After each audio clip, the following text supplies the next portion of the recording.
Çin'deki Uygur kamplarından kurtulmayı başaranlardan biri olan 29 yaşındaki Mihrigül Tursun yaşadıklarını Washington'da gazetecilere anlattı.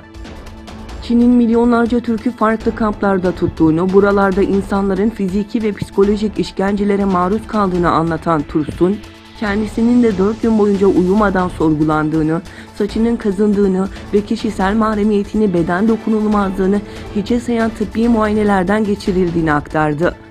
3 kez tutuklanarak bu tip kamplara götürüldüğünü söyleyen Tursun, "Bu şekilde işkence çekmektense ölmeyi tercih ederdim. O nedenle beni öldürmeleri için yalvardım," dedi. Çin hükümeti toplama kamplarının mesleki eğitim kampları olduğunu savunurken, insanlık onurunun ayaklar altına alındığı Doğu Türkistan'daki toplama kamplarında Müslüman Türklerin kızlarının dayakla içeri sokulduğu görüntülendi.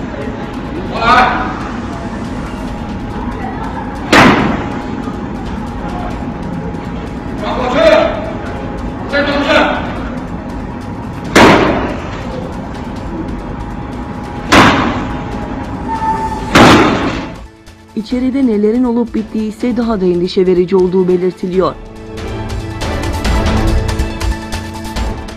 Çin'in Washington Büyükelçisi Sui Yankay, Doğu Türkistan'daki toplama kamplarında devam etmekte olan etnik katliam ve kültürel asimilasyon suçlarına yönelik ABD'nin Çin'e yaptırım uygulanması gündemine ilişkin IŞİD ile mücadele eden ABD'li yetkililere yaptırım uygulanacağını düşünebiliyor musunuz karşılığını verdi.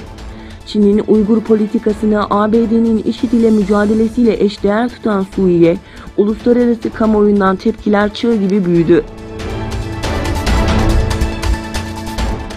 Arjantin'in başkenti Buenos Aires'te 2 gün sürecek G20 Liderler Zirvesi başladı. Arjantin'in başkenti Buenos Aires'te başlayan zirveye 19 lider ve 15.000 kişi katılıyor. Zirvenin dönem başkanı ve Arjantin Devlet Başkanı Mauricio Macri, zirvenin düzenlendiği Costa Salguero fuar alanında konuklarını karşıladı. Karşılamanın ardından liderler, basına kapalı yapılan adil ve sürdürülebilir gelecek temalı toplantıya katıldı. İsveç'te Çinli turistlere yönelik yayınlanan uyarı videosu tıklama rekoru kırdı.